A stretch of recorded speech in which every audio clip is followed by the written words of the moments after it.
Desespero. Primeiro capítulo. Se eu não tivesse certeza absoluta do meu poder de escrever e da minha maravilhosa capacidade de exprimir ideias com o máximo de graça e de brilho, era mais ou menos assim que eu tinha pensado em começar a minha história.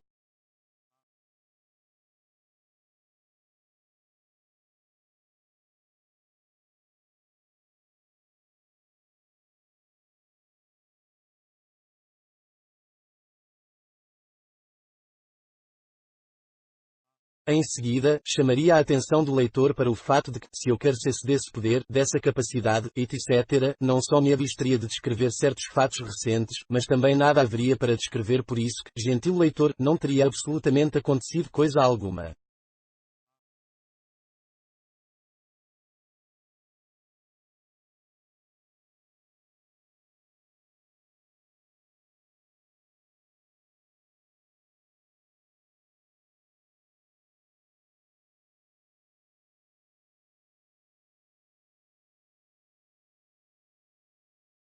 Talvez tudo isso seja absurdo, mas ao menos é claro.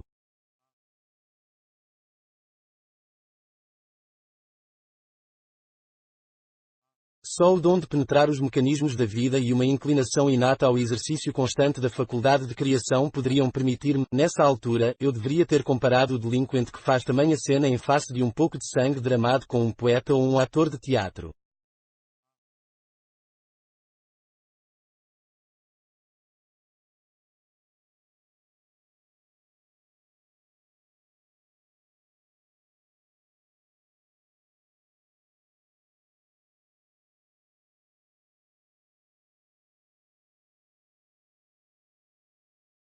Mas como costumava dizer meu pobre amigo canhoto, a especulação filosófica é uma invenção dos ricos.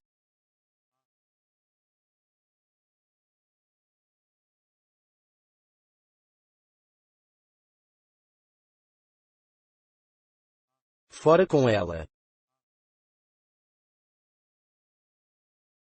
Pode parecer que eu não sei como começar.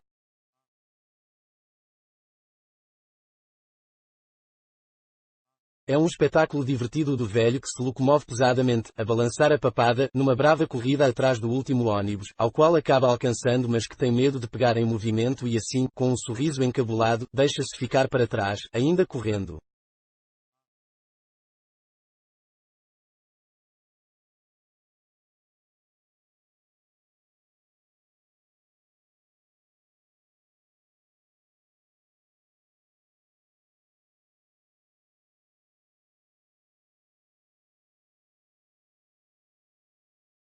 Será que me falta coragem de dar o salto?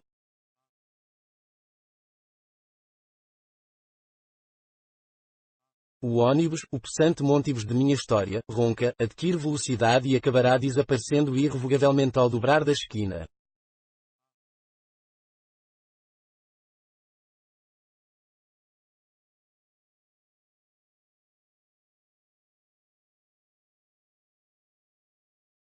A imagem é um tanto desajeitada.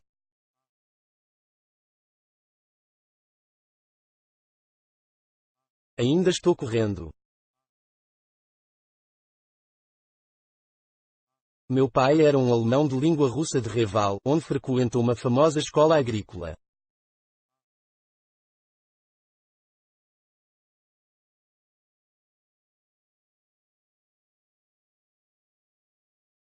Minha mãe, russa pura, era de uma velha família de príncipes.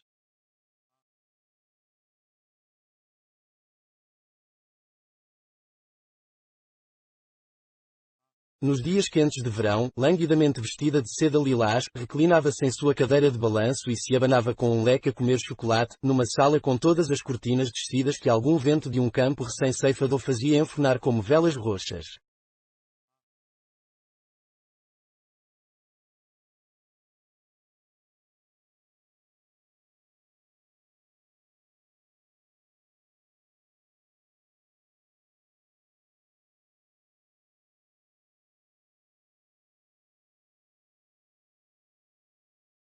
Durante a guerra, fui internado como súdito alemão, pura falta de sorte, se levarmos em conta que eu tinha acabado de ingressar na Universidade de São Petersburgo.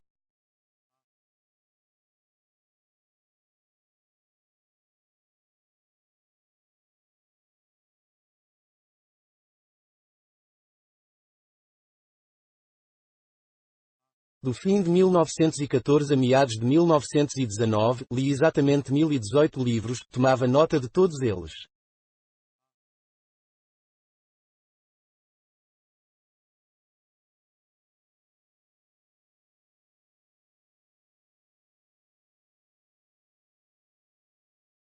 De volta à Alemanha, passei 3 meses encalhado em Moscou e me casei ali.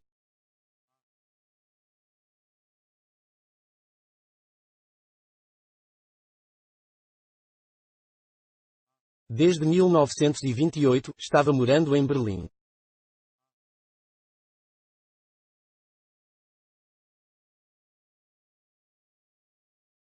A 9 de maio de 1930, tendo mais de 35 anos.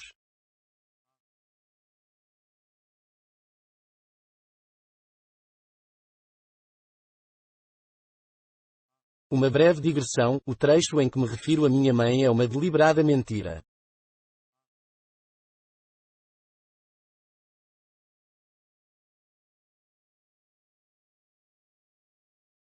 Na realidade, ela era uma mulher do povo, simples e rude, que se vestia sordidamente com uma espécie de blusa que descia fofamente da cintura.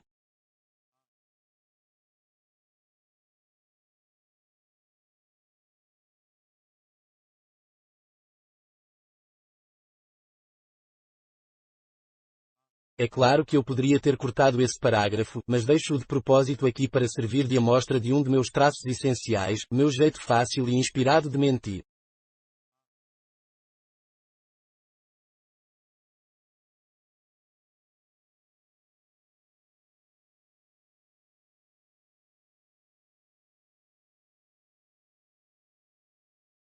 Como eu ia dizendo, a 9 de maio de 1930 fiz uma viagem de negócios a Praga.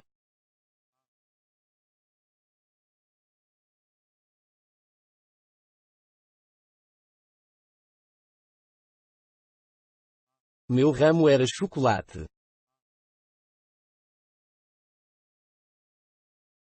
Chocolate é uma coisa boa.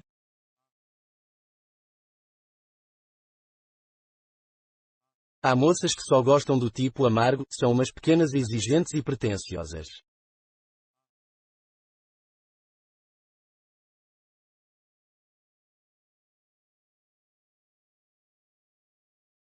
Não sei bem porque é que estou escrevendo desse jeito.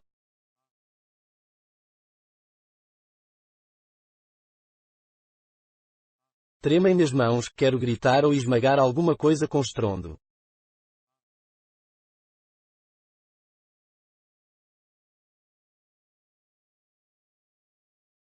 Esse estado do espírito é extremamente inadequado para o desenvolvimento suave de uma história calma.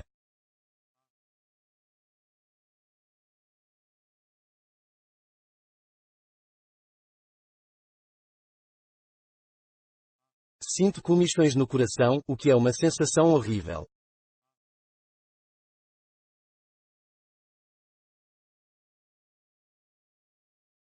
Tenho de permanecer calmo, não posso perder a cabeça.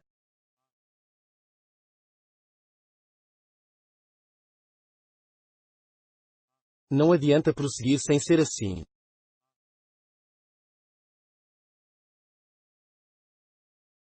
Bem calmo. O chocolate, como todos sabem, o leitor deve imaginar aqui uma descrição da fabricação do produto.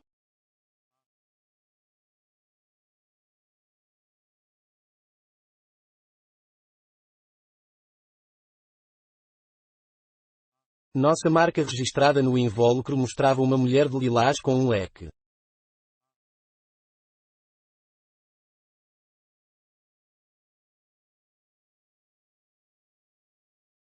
Estávamos insistindo com uma firma estrangeira à beira da falência para que substituísse o seu processo de fabricação pelo nosso a fim de abastecer a Tcheco-Eslováquia e foi justamente isso que me levou a Praga.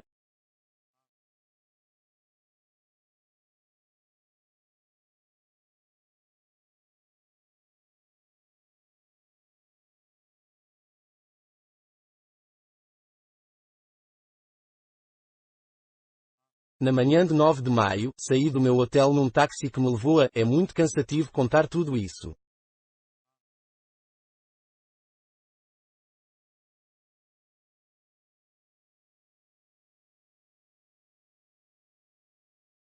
Sinto-me mortalmente enervado.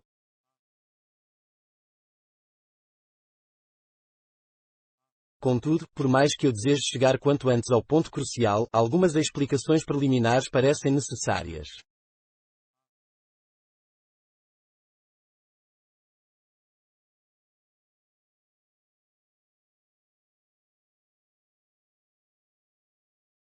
Vamos logo então com elas. O escritório da firma era situado bem nos arredores da cidade e eu não encontrei lá o camarada com quem queria falar.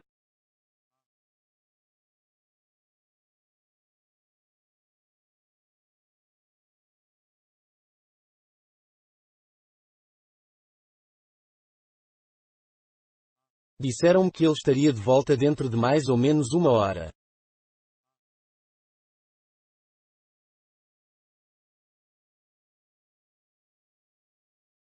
Acho que devo informar ao leitor que houve um longo intervalo.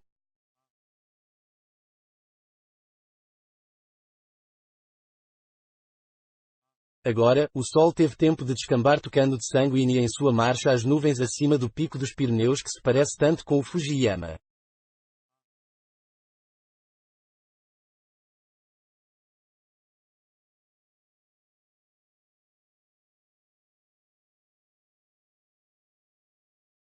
Eu estava sentado num estranho estado de exaustão, que ora me levava a escutar o isfosear e o baque do vento, ora me fazia desenhar narizes na margem da folha de papel, ora me conduzia a um vago torpor e então voltar a mim sobressaltado e todo trêmulo.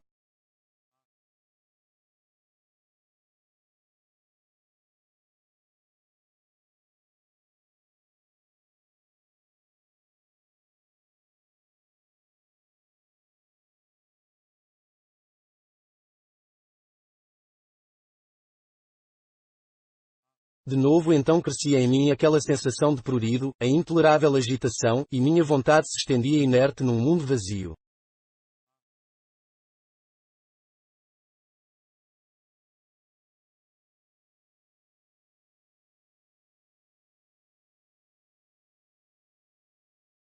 Tinha de fazer um grande esforço para acender a luz e colocar uma pena nova na caneta.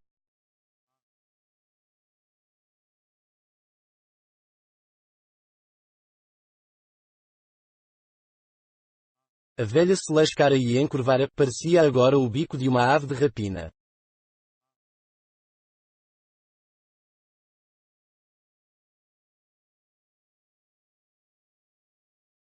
Não, essas coisas não eram as vascas da criação, mas algo bem diferente.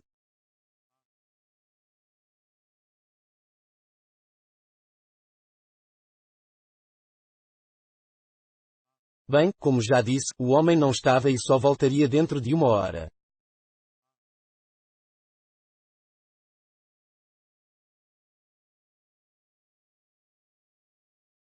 Não tendo nada melhor para fazer, saí a fim de dar uma volta.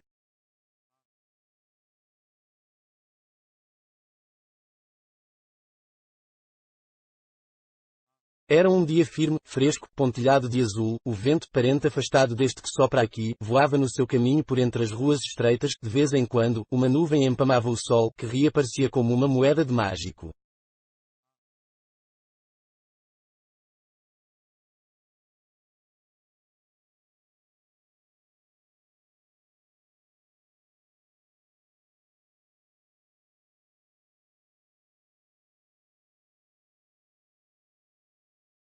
No jardim público, onde os inválidos andavam em veículos movidos à mão, havia uma explosão de moitas arfantes de lilazes.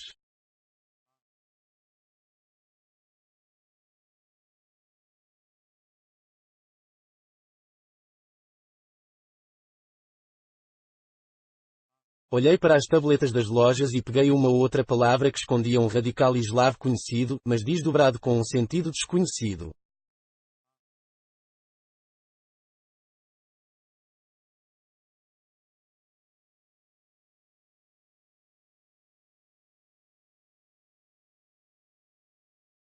Eu estava de luvas amarelas novas e balançava os braços ao andar sem destino.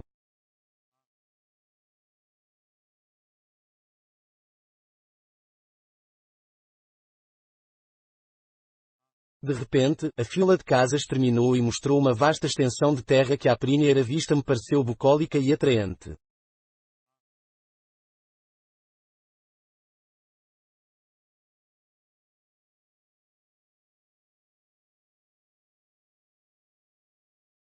Depois de passar por um quartel à frente do qual um soldado estava exercitando um cavalo branco, comecei a pisar num chão macio e pegajoso, dentes de leão tremiam ao vento e um sapato esburacado tomava banho de sol debaixo de uma cerca.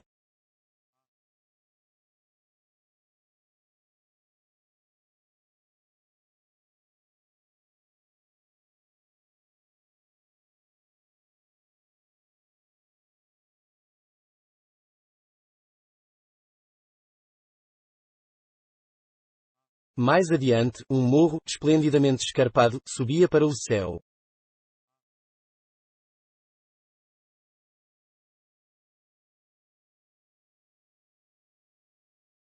Resolvi escalá-lo. O seu esplendor se revelou uma decepção.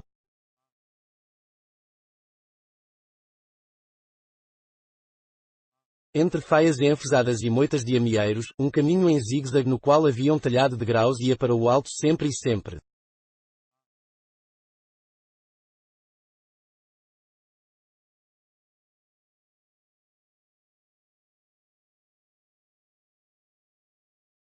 Imaginei a princípio que, logo depois da curva seguinte, iria encontrar um lugar de beleza selvagem e maravilhosa, mas este nunca apareceu.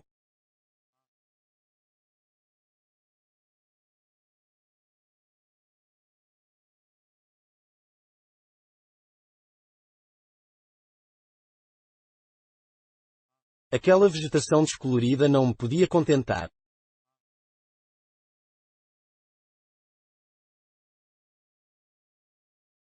As moitas se espalhavam pelo chão descalvado, poluído de ponta a ponta por pedaços de papel, panos e latas amassadas.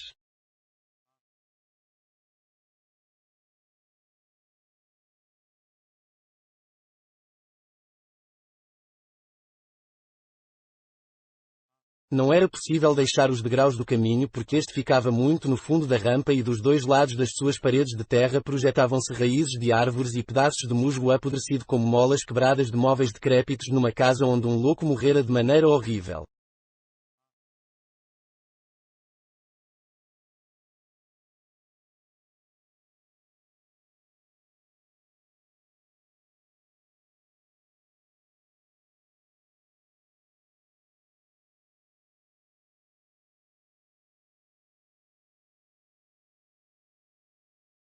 Quando cheguei afinal ao cimo, encontrei algumas cabanas desaprumadas, uma corda de roupa e nela algumas calças de mulher inchadas pela vida fictícia do vento.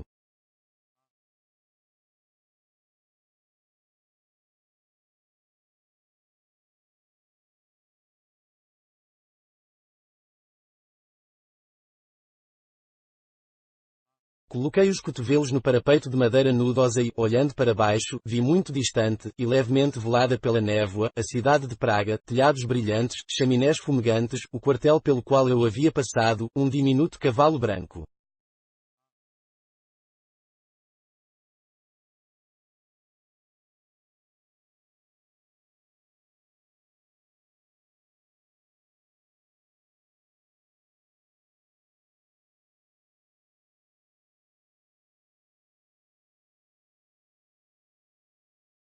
Resolvendo descer por outro caminho, segui pela estrada que encontrei depois das cabanas.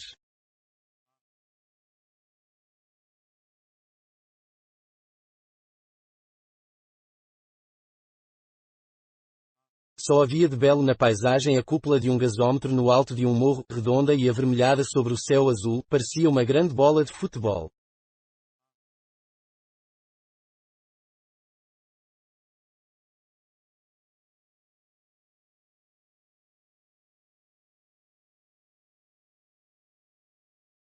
Deixei a estrada e comecei a subir de novo, dessa vez por uma encosta de grama rala.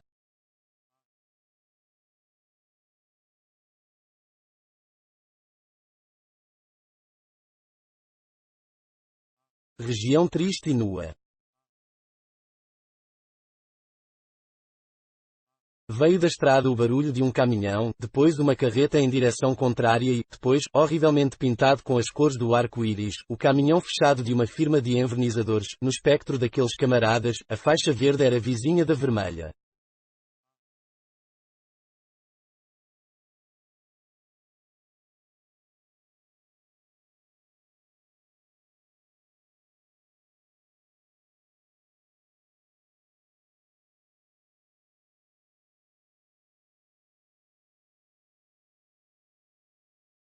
Fiquei por muito tempo na encosta a olhar a estrada, virei-me por fim, continuei, encontrei um caminho meio apagado que passava entre duas corcovas de chão liso e, ao fim de algum tempo, procurei um lugar onde pudesse descansar.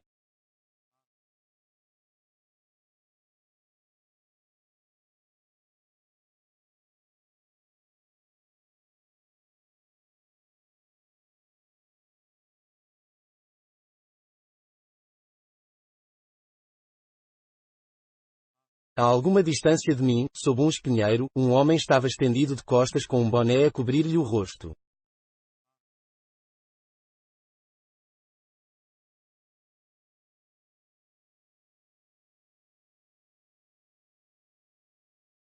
Eu já ia passar quando alguma coisa em sua atitude exerceu sobre mim estranha atração, a ênfase naquela imobilidade, a inércia daquelas pernas estendidas, a rigidez daquele braço meio dobrado.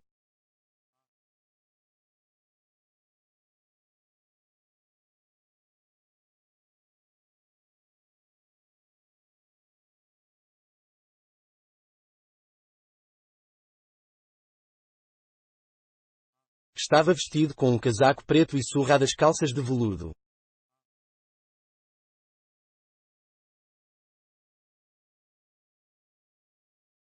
Absurdo, pensei. Está simplesmente dormindo.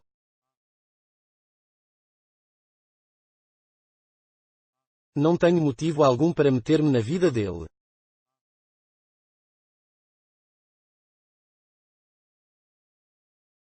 Apesar disso, aproximei-me e, com a ponta do meu sapato elegante, afastei-lhe o boné do rosto.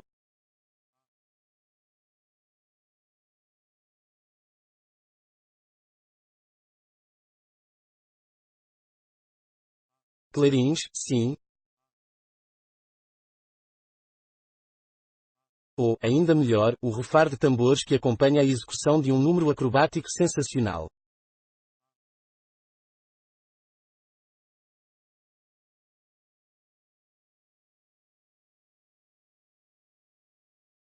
Incrível!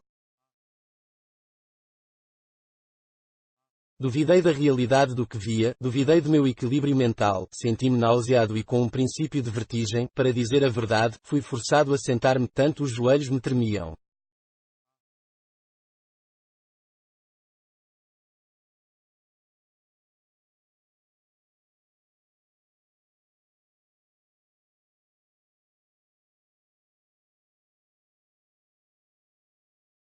Ora muito bem, se outro estivesse em meu lugar e visse o que eu vi, poderia talvez ter desatado em gargalhadas.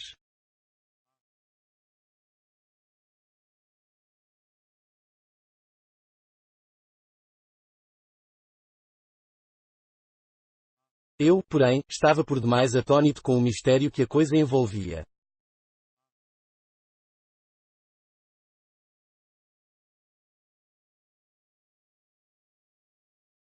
Enquanto eu olhava, tudo dentro de mim pareceu desprender-se e cair de uma altura de 10 andares.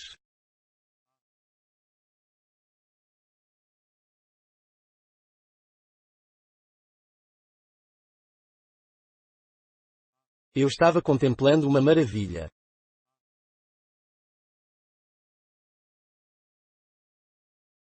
A sua perfeição e a sua falta de causa e objetivo enchiam-me de estranho temor respeitoso.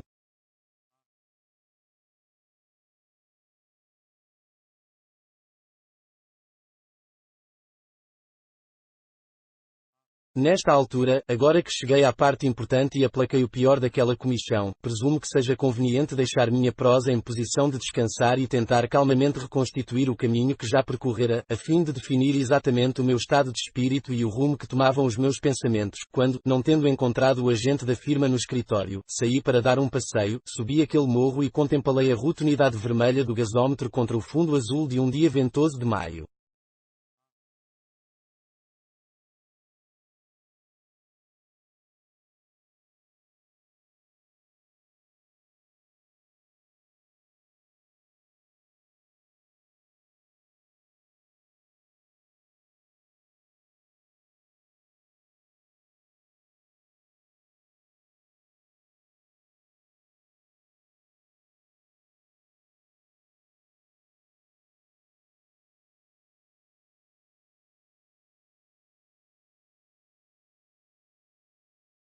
Vamos, seja lá como for, assentar esse ponto.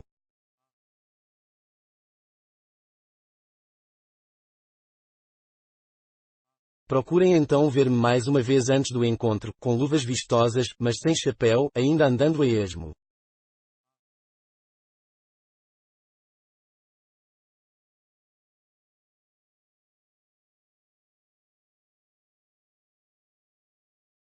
Que tinha eu no espírito?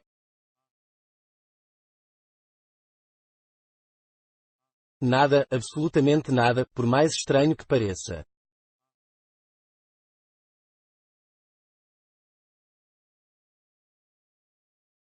Estava inteiramente vazio e comparável, portanto, a algum vaso translúcido condenado a receber conteúdos ainda desconhecidos.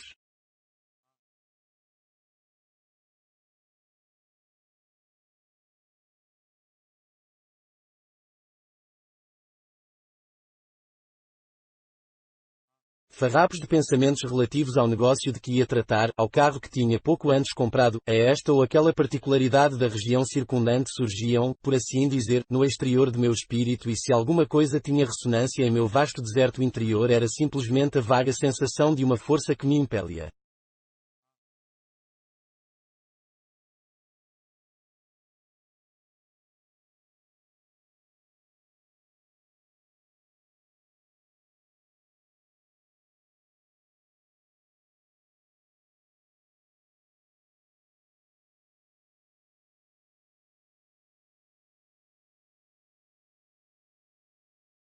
Um lutão brilhante com quem eu me dava em 1919 em Moscou disse-me uma vez que as nuvens de melancolia que de vez em quando e sem qualquer motivo caíam sobre mim eram um indício infalível de que eu iria acabar meus dias num asilo de loucos.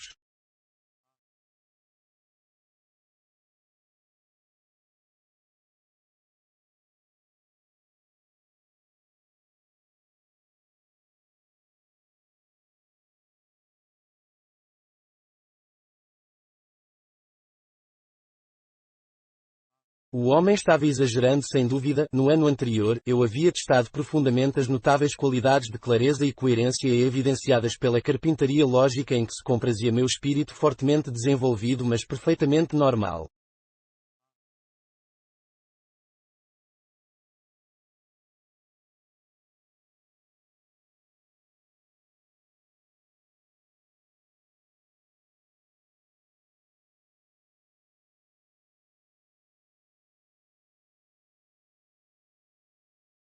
As extravagâncias da intuição, da visão artística, da inspiração, todas as coisas grandiosas que têm dado tanta beleza à minha vida, podem talvez parecer ao leigo, por mais inteligente que seja, um prefácio de loucura mansa.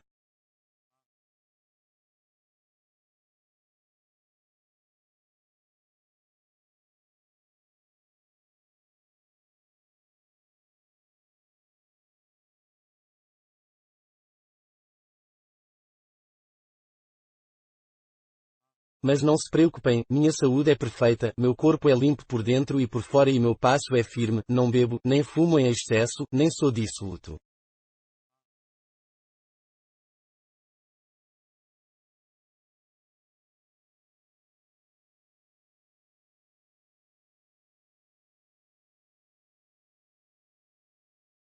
Assim, em excelente saúde, bem vestido e com aspecto juvenil, eu percorri o cenário descrito acima e a inspiração secreta não me decepcionou.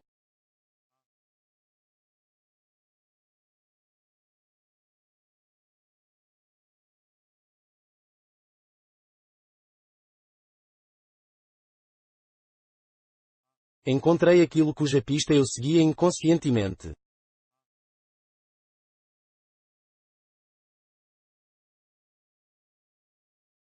Permitam-me repetir, era incrível.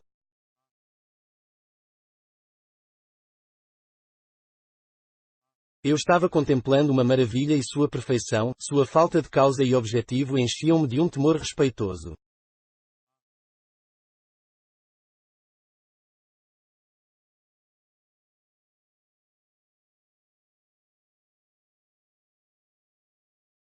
Mas talvez já então, enquanto eu olhava, minha razão tivesse começado a sondar a perfeição, a procurar a causa, a adivinhar o objetivo.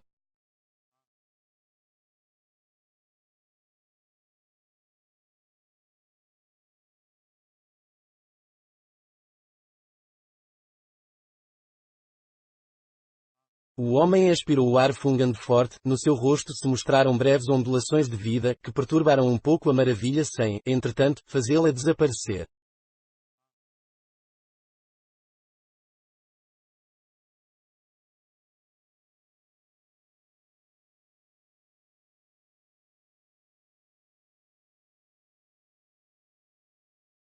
Abriu então os olhos, olhou para mim de banda, sentou-se e com intermináveis bocejos, dos quais não parecia nunca saciar-se, começou a coçar a cabeça com as duas mãos metidas nos engordurados cabelos castanhos.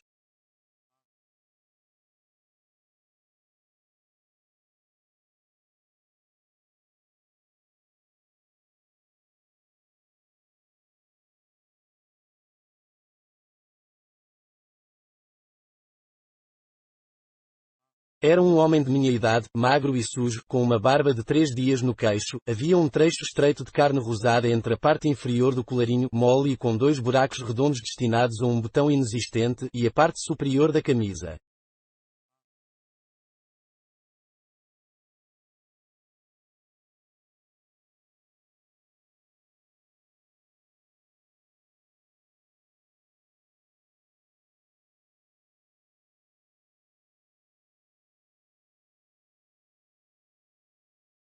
A gravata estreita de malha estava torta e não havia um botão no peito da camisa.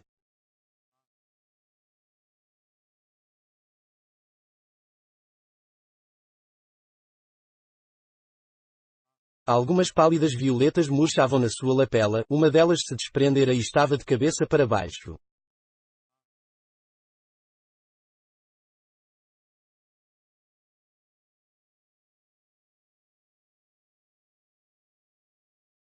Perto dele estava uma velha mochila, uma das abas abertas mostrava um bisco de salsicha com as habituais indicações de fome intempestiva e amputação brutal.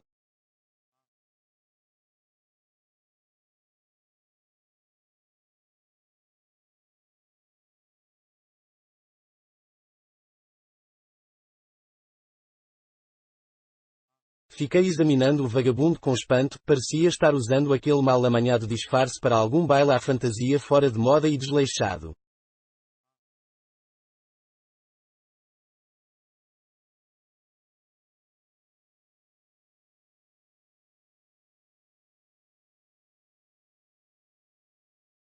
Gostaria de fumar, disse ele em ticheco.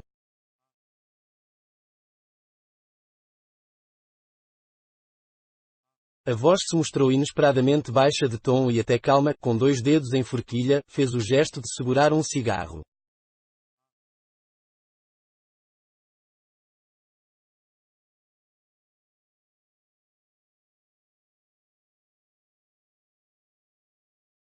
Estendi para ele a minha grande cigarreira, ao mesmo tempo que cravava os olhos no rosto dele.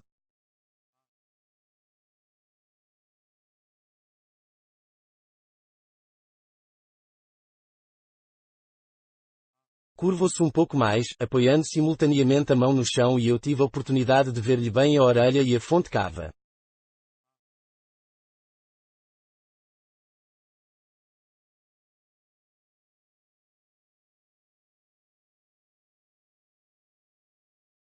Alemães, disse ele e sorriu, mostrando as gengivas.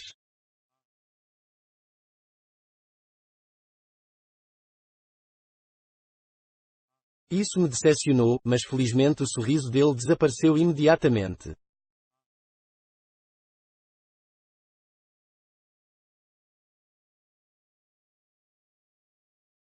A essa altura, eu já não estava querendo separar-me da maravilha.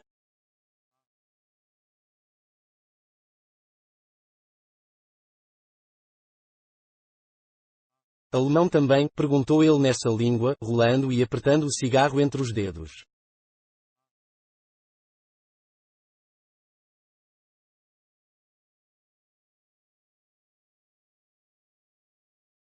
Eu disse que sim e acendi o isqueiro sob o nariz dele.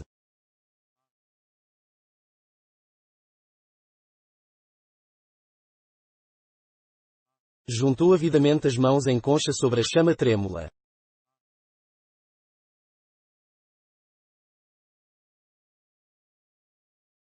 As unhas eram azuladas e quadradas.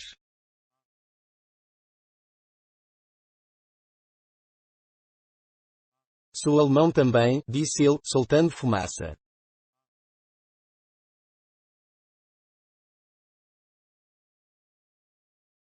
Isto é, meu pai era alemão, mas minha mãe era tcheca, nascida em Pilsen.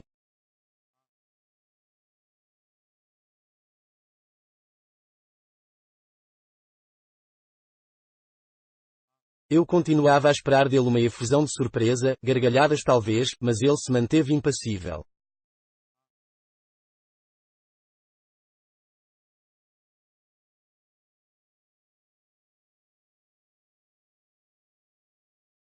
Só então compreendi que idiota era ele.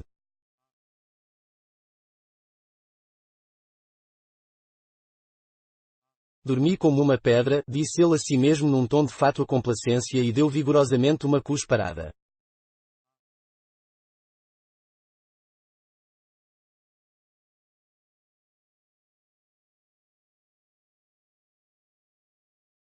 Desempregado? Perguntei. Assentiu várias vezes tristemente e tornou a cuspir.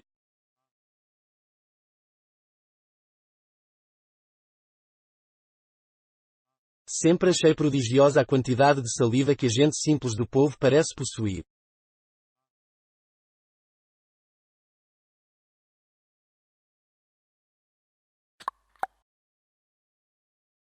Posso andar mais que meus sapatos, disse ele, olhando para os pés.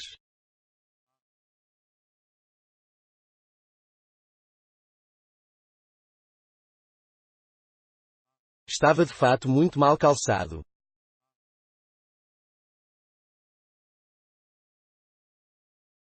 Rolou bem devagar o corpo até ficar de bruços e, enquanto olhava o gasómetro distante e uma cotovia que levantara voo desceu uma moita, continuou a falar pensativamente.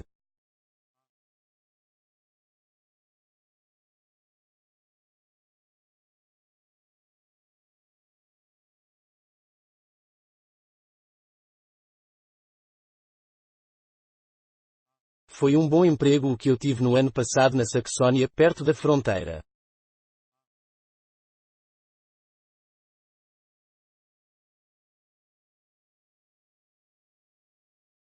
Jardinagem. A melhor coisa do mundo.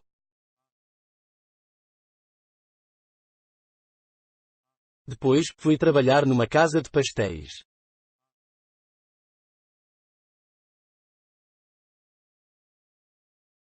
Todas as noites, depois do trabalho, eu e meu amigo costumávamos atravessar a fronteira para ir beber um pouco de cerveja.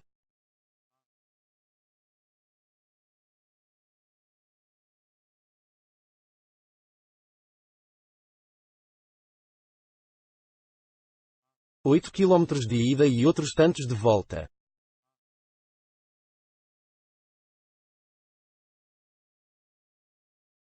A cerveja tcheca era mais barata do que a nossa e as pequenas eram mais gordas.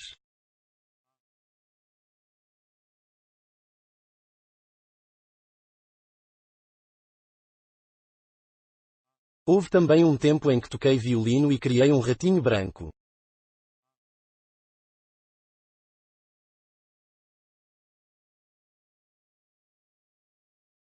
Agora, olhem-nos de lado, mas apenas de passagem, sem qualquer intenção de estudos fisionómicos, perto de mais não, meus amigos, se não poderiam levar o maior choque da vida.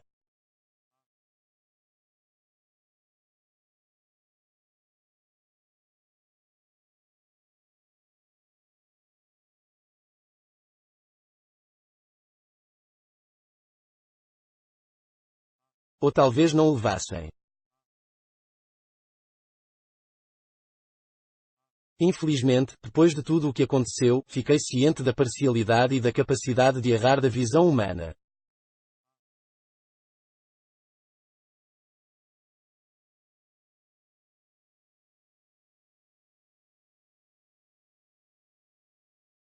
De qualquer maneira, o quadro era o seguinte: dois homens reclinados num trecho de grama escassa, um deles, um camarada elegantemente vestido, a bater no joelho com uma luva amarela, o outro, um vagabundo de olhar vago, deitado a fio comprido e dando voz às suas queixas da vida.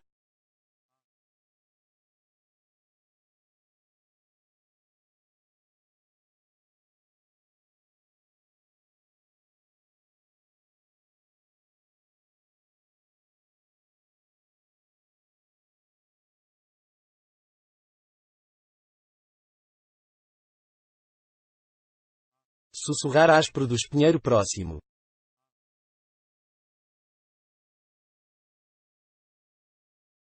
Nuvens rápidas no céu.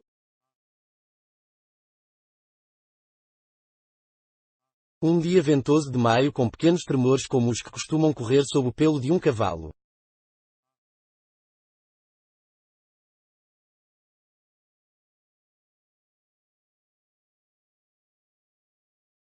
O barulho de um caminhão na estrada principal.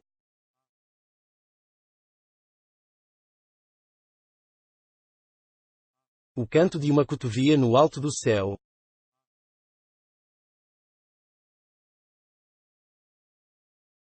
O vagabundo tinha caído em silêncio, depois, voltou a falar, fazendo pausas para expectorar.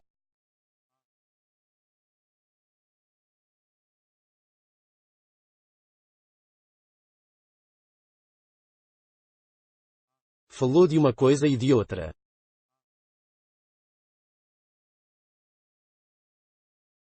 Falou. Suspirou com tristeza. Deitado de bruços dobrou as pernas até tocar as nádegas com a barriga das pernas e então esticou-as de novo.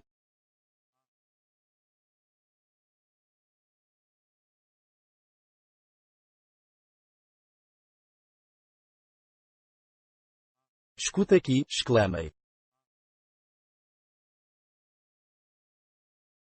Não está mesmo vendo nada?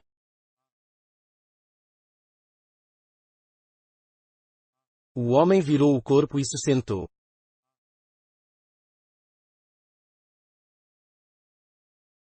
Que é que há? Perguntou ele com a cara fechada em desconfiança.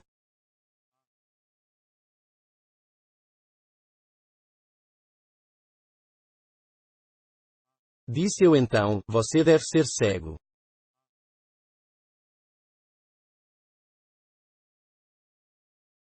Durante cerca de 10 segundos, ficamos a encarar-nos, bem nos olhos.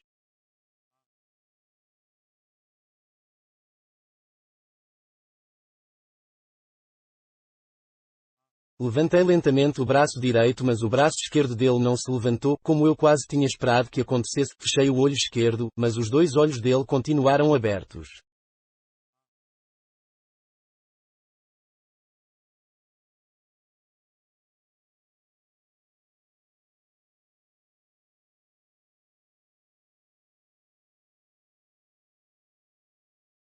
Mostrei-lhe a língua. Ele tornou a murmurar. Que é que há? Que é que há? Tirei do bolso um pequeno espelho.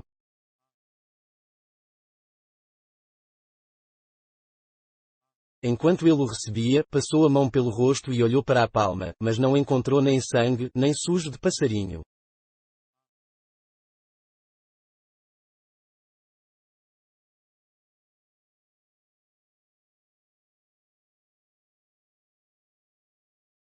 Olhou-se no espelho em que se refletia o azul do céu.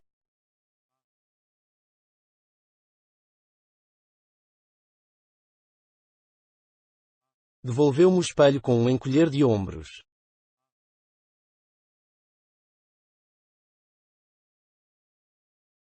Não seja tolo, exclamei.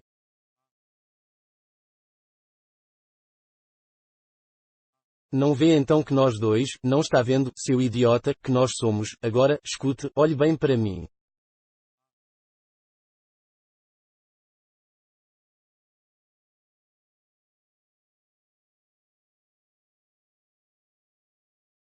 Puxei-lhe a cabeça do lado para a minha até que nossas têmporas se tocaram, no espelho, dois pares de olhos dançaram e flutuaram.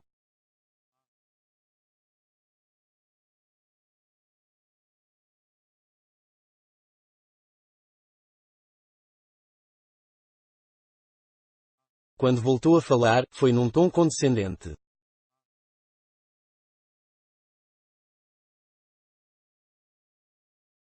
Um homem rico nunca se parece de verdade com um pobre.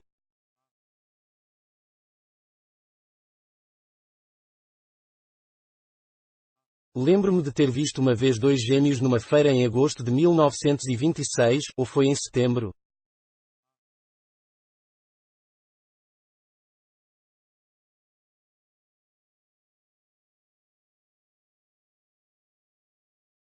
Deixe ver.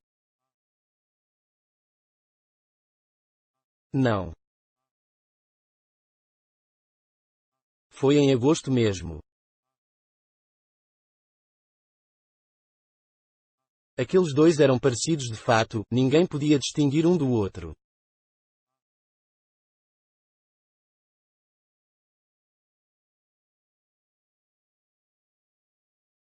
Havia a promessa de um prêmio de 100 marcos para quem fosse capaz de notar a menor diferença.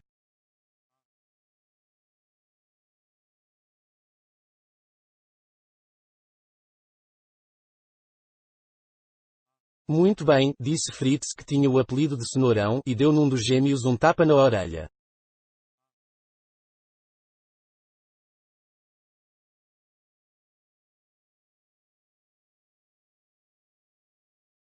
Pronto, disse ele, um deles tem uma orelha vermelha e o outro não tem, por isso, se não se incomoda, vá passando o dinheiro.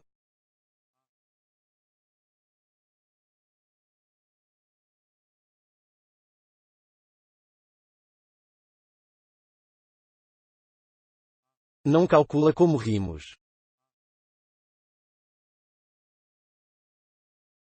Correu os olhos pelo pano cinzento de meu terno, desceu pela manga do paletó, tropeçou e parou no relógio de ouro que eu levava no pulso.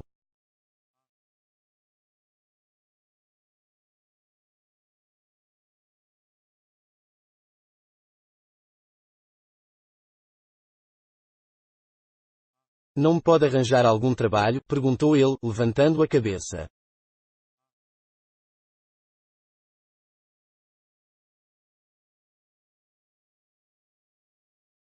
Nota, foi ele e não eu quem primeiro percebeu o laço maçónico resultante de nossa semelhança, e como a semelhança tinha sido estabelecida por mim, eu estava diante dele, de acordo com o seu cálculo subconsciente, num sutil estado de dependência, como se eu fosse o imitador e ele, o modelo.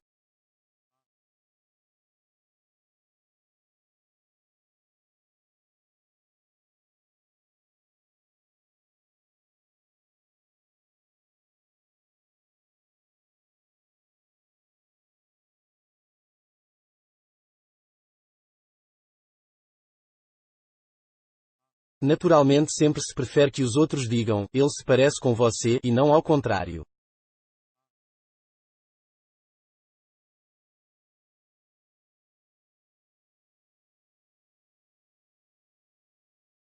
Recorrendo a mim para ajudá-lo, o pequeno patife estava apenas sondando o terreno em vista de futuras exigências.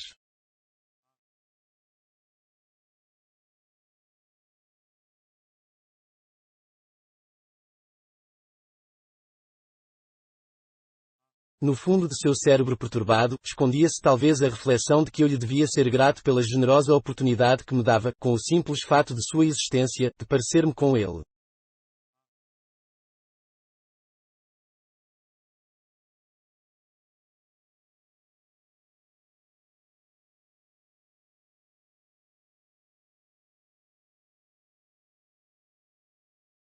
A nossa semelhança se me afigurava um fenómeno que raiava pelo miraculoso.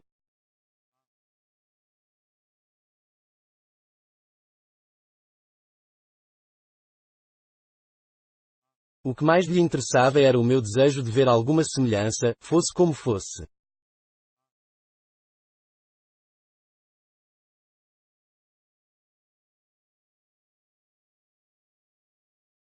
Aos meus olhos, ele aparecia como meu duplo, isto é, como uma criatura corporalmente idêntica a mim.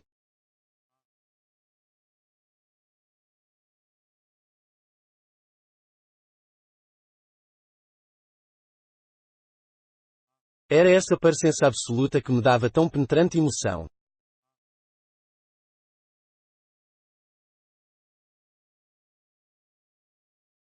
Por sua vez, ele via em mim um imitador duvidoso.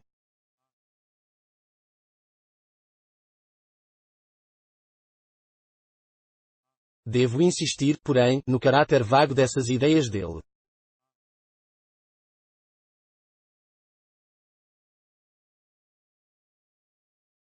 Os meus comentários sobre essas ideias nunca seriam certamente compreendidos por aquele bronco.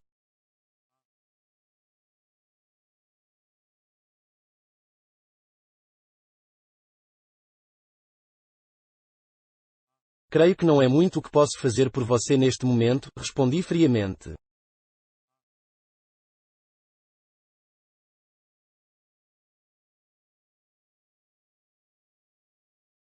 Mas deixe comigo seu endereço.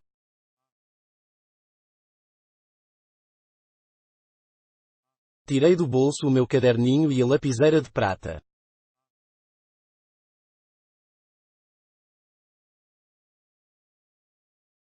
Ele sorriu tristemente. Não adianta dizer que moro numa vila, é melhor dormir num galpão de feno do que sobre a relva numa floresta, mas é melhor dormir na relva do que num banco duro.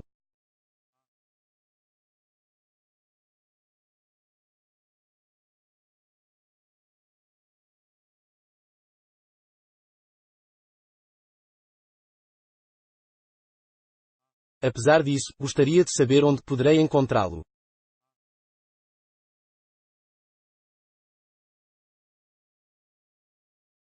O homem pensou um pouco e disse: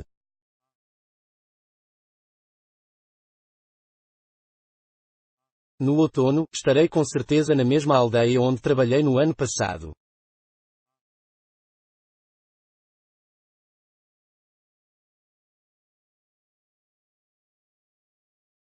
Pode mandar uma linha para a agência do correio de lá.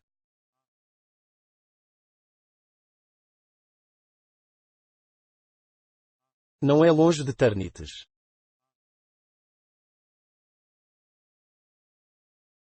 Deixe-me escrever o nome, sim.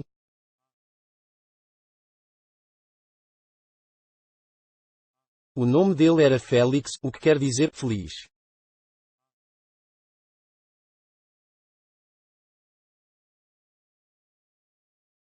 Qual era o sobrenome não é de sua conta, leitor amigo.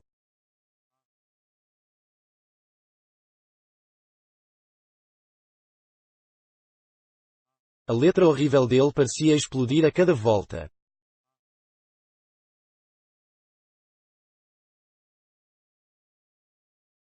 Escrevia com a mão esquerda.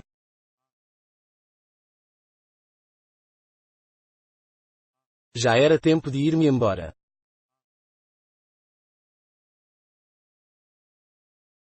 Coloquei 10 coroas no boné dele.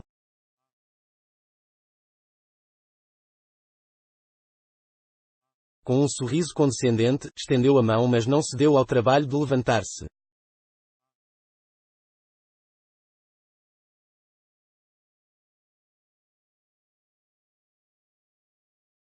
Só lhe apertei a mão porque isso me deu a curiosa sensação de Narciso a enganar Nêmesis, ajudando sua imagem a afastar-se do regato.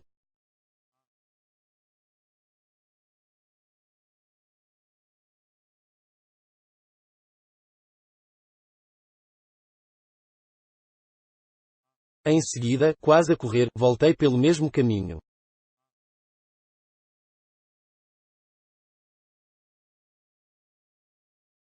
Quando olhei para trás, vi o vulto magro e escuro entre as moitas.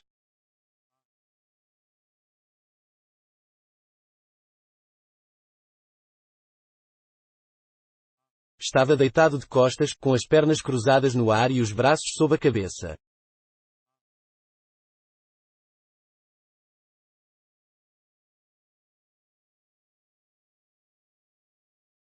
Senti-me de repente fraco, tonto e exausto, como depois de longa e repulsiva orgia.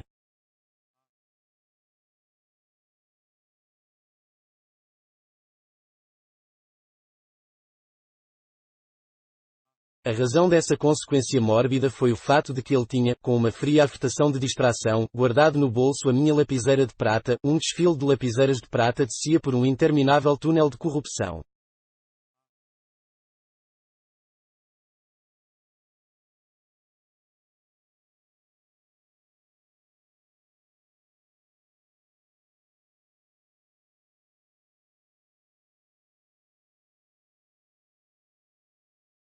Caminhando pela beira da estrada, fechei de vez em quando os olhos, a ponto de quase cair na vala.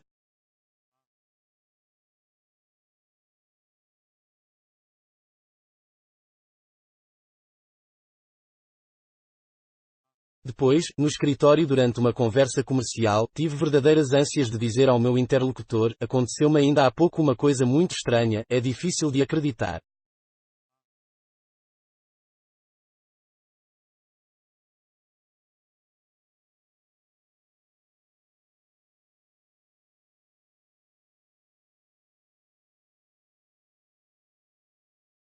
Mas nada disse, estabelecendo assim um precedente de segredo.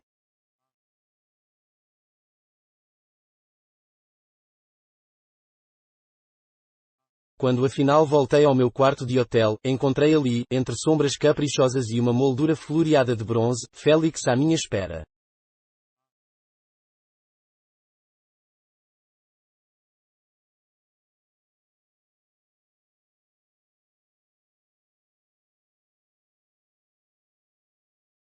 Aproximou-se pálido e solene.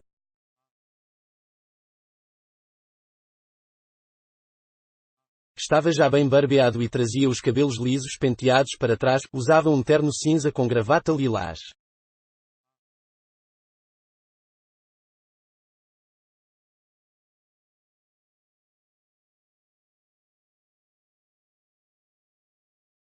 Tirei o lenço do bolso e ele também.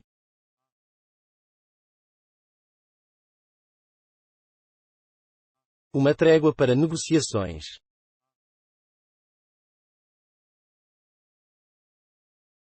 Um pouco do cheiro do campo me chegou ao nariz.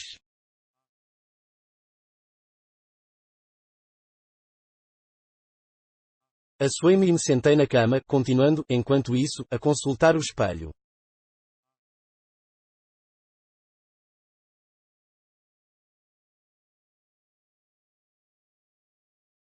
Lembro-me de que as pequenas marcas de existência consciente, tais como o pó em meu nariz, a terra preta entre o salto e a sola de um dos sapatos, a fome e, por fim, o sabor firme e castanho temperado de limão de um grande bife de vitela no grill, absorveram de modo tão estranho a minha atenção como se eu estivesse procurando e encontrando, embora ainda duvidando um pouco, provas de que eu era eu e que esse eu, um homem de negócios de segunda classe com ideias, estava realmente num hotel, jantando e pensando em assuntos comerciais, sem ter nada em comum com certo vagabundo que àquela hora se estendia indolentemente no mato.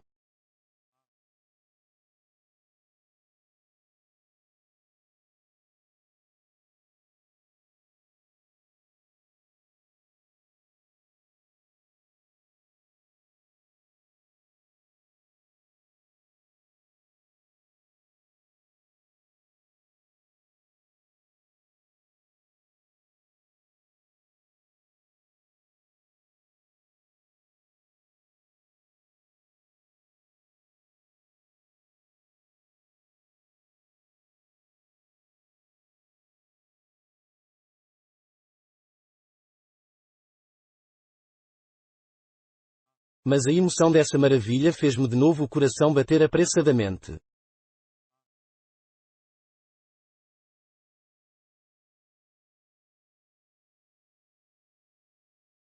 Aquele homem, especialmente quando dormia e as suas feições estavam imóveis, mostrar meu rosto, minha máscara, a imagem irrepreensivelmente pura de meu cadáver. Emprego esse último termo porque desejo exprimir com o máximo de clareza, exprimir o quê?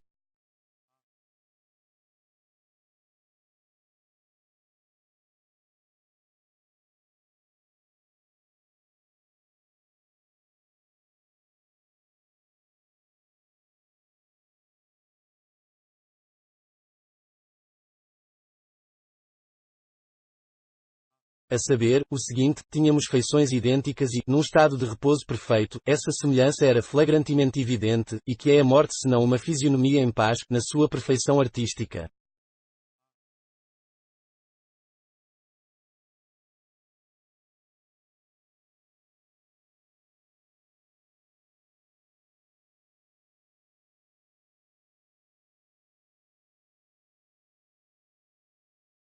Só a vida disso figurava o meu duplo, do mesmo modo que uma brisa atenua a felicidade de Narciso e que, na ausência do pintor, o seu discípulo aparece e com o emprego supérfluo de tintas inesperadas deforma o retrato pintado pelo mestre.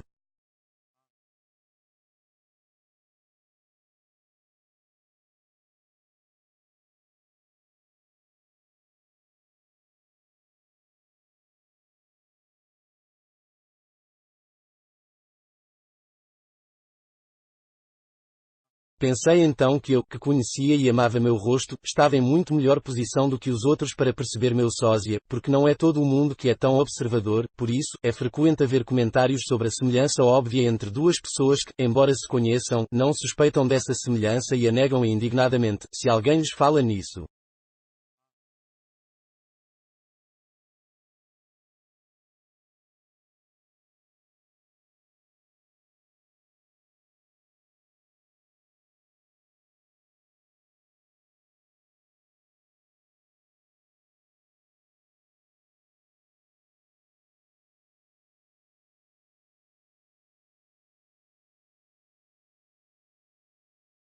Ainda assim, eu nunca havia julgado possível que houvesse tão perfeita semelhança quanto a que havia entre mim e Félix.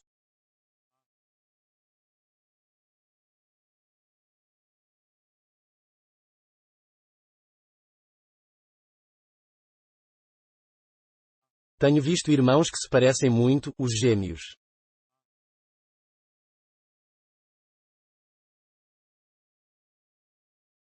Já vi no cinema um homem encontrar-se com o seu duplo, ou, melhor, já vi um ator desempenhar um papel duplo, havendo entre os dois papéis, como em nosso caso, a acentuação da diferença de condição social, de modo que, num papel, o ator é um bruto cheio de manhas e, no outro, é um burguês bem estabelecido dentro de um carro, como se, na verdade, um par de vagabundos idênticos ou de cavalheiros iguais fosse menos divertido.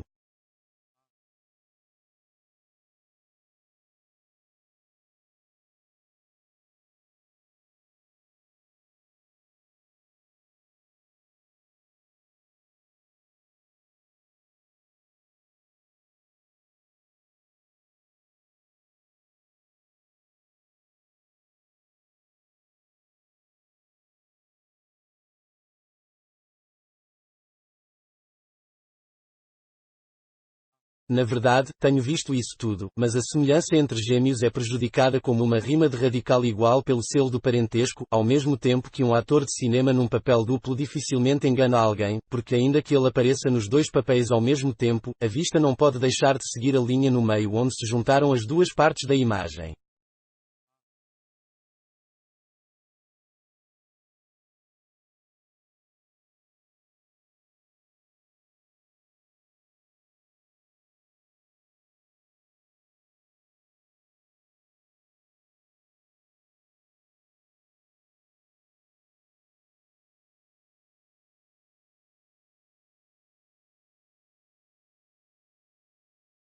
Nosso caso não era, porém, de gêmeos idênticos partilhando um sangue que se destinava a apenas um, nem de um truque de montagem.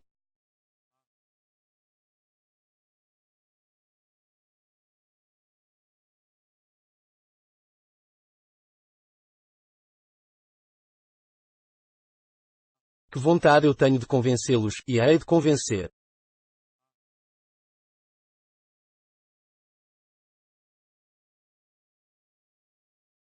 Forçarei todos vocês, seus patifes, a acreditar, mas presumo que as palavras por si sós, em vista da sua natureza especial, são incapazes de transmitir visualmente uma semelhança desse tipo.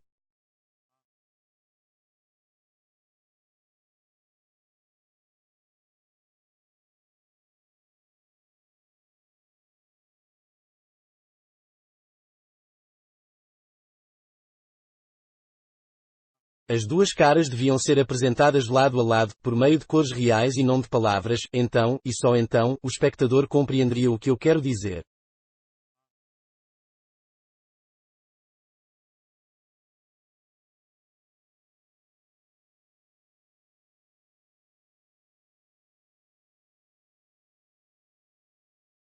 O sonho favorito de um escritor é transformar o leitor em espectador. Já houve alguém que o conseguisse?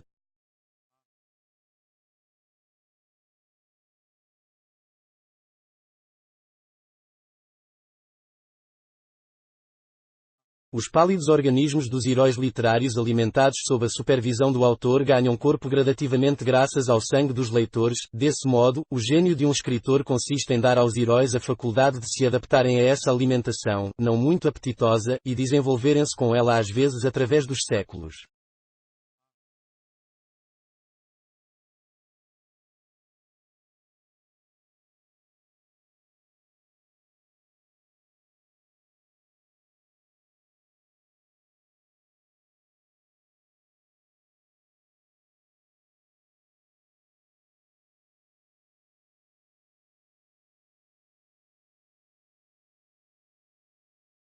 Mas no presente momento não é de métodos literários que eu preciso, mas da evidência direta e crua da arte do pintor.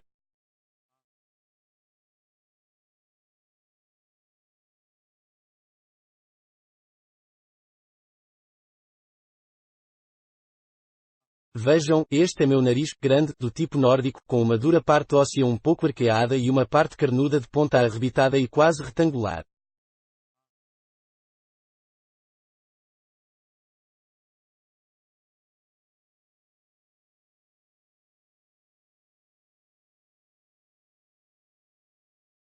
O nariz dele é também assim, uma cópia perfeita do meu.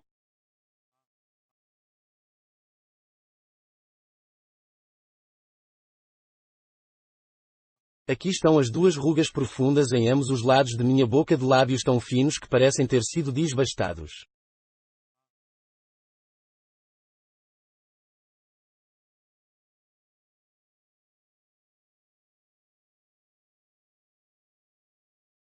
Ele tem tudo isso também.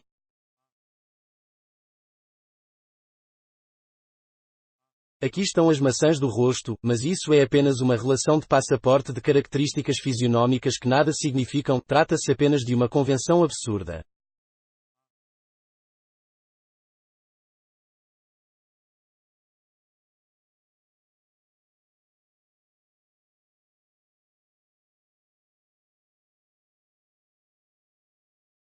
Disseram-me uma vez que eu era parecido com Amundsen, o explorador polar.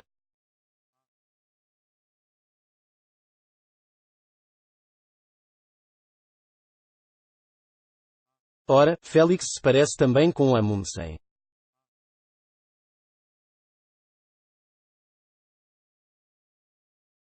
Mas não é todo o mundo que se pode lembrar da cara de Amundsen.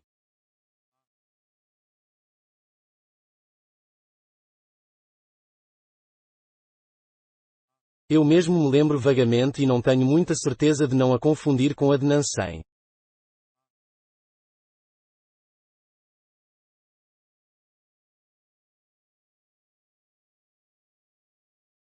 Não, nada posso explicar.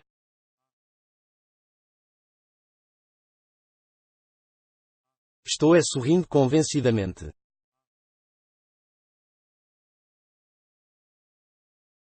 A verdade é que eu provei o que queria dizer.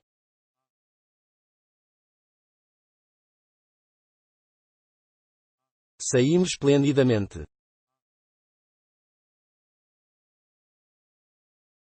Você agora nos conhece a ambos, leitor.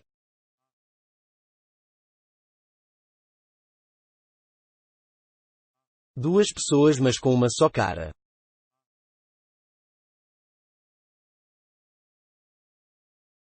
Não deve supor, porém, que eu esteja envergonhado de possíveis falhas e erros de revisão no livro da natureza.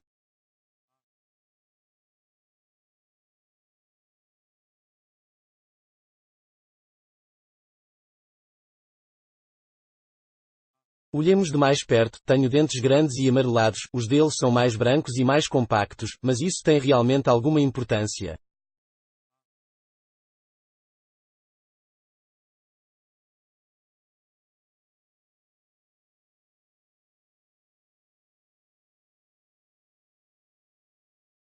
Na minha testa, há uma veia estufada como um M maiúsculo imperfeitamente traçado, mas quando durmo minha testa é tão lisa quanto a de meu sósia.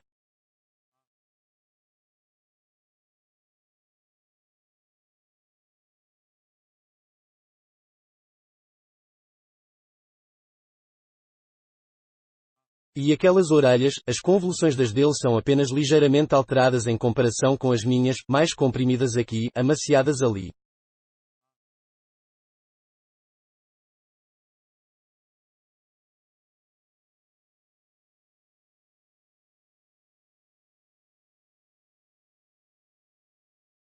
Temos olhos da mesma forma, estreitamente rasgados com poucos cílios, mas as íris dele são mais claras do que as minhas.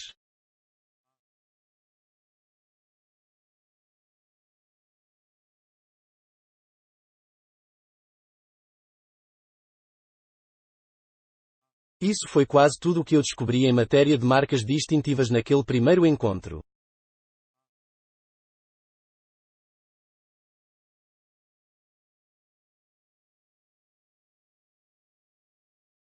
Durante a noite, minha memória racional não cessou de examinar essas diminutas divergências, ao passo que com a memória irracional dos meus sentidos eu continuava a ver, apesar de tudo, a mim mesmo, ao meu próprio eu no lamentável disfarce de um vagabundo, com o rosto imóvel, e o queixo e as faces ensombrados pelos pelos da barba, como acontece da noite para o dia a um morto.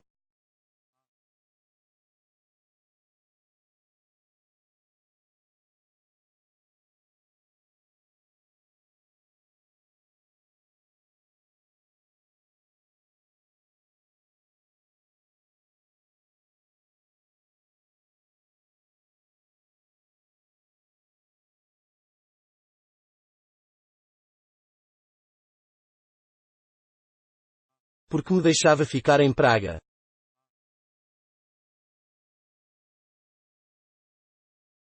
Havia concluído os meus negócios.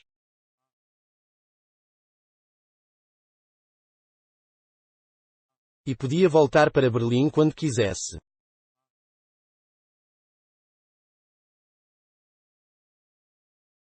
Porque, na manhã seguinte, voltei àquelas encostas, àquela estrada.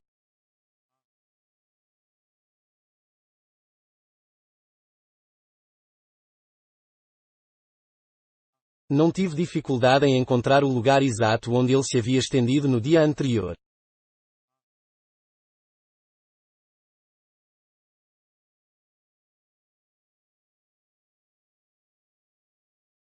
Descobri ali uma ponta de cigarro de boquilha dourada, uma violeta morta, um pedaço de jornal Tichequi, aquele traço pateticamente impessoal que o homem errante e sem sofisticação costuma deixar debaixo de uma moita, um pedaço grande, reto e viril e um mais fino enroscado sobre ele.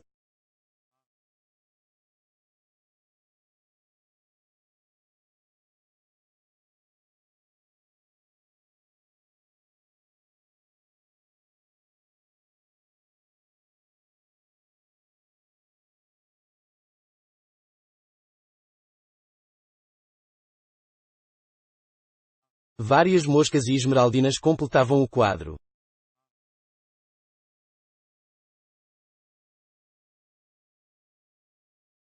Para onde tinha ele ido? Onde passar a noite? Enigmas vazios.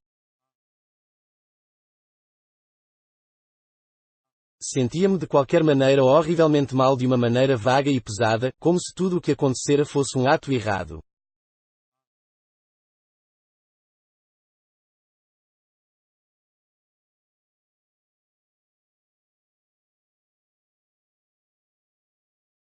Voltei ao hotel para pegar minha maleta e fui às pressas para a estação.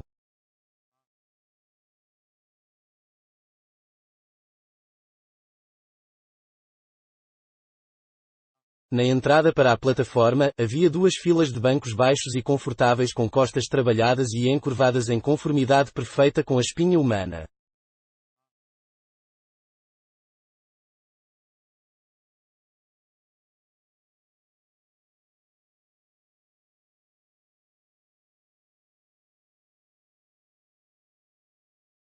Havia algumas pessoas ali sentadas, várias cochilavam.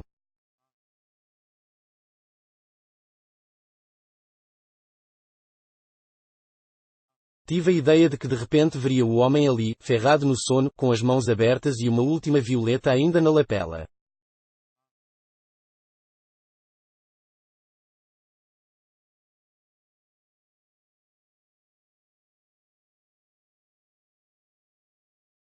Seríamos vistos juntos, avançariam para cercar-nos e levar-nos para a delegacia de polícia, porquê?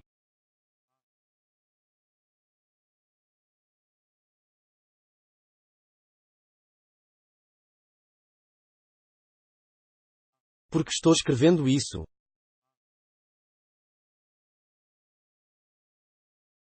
E apenas o correr normal de minha pena.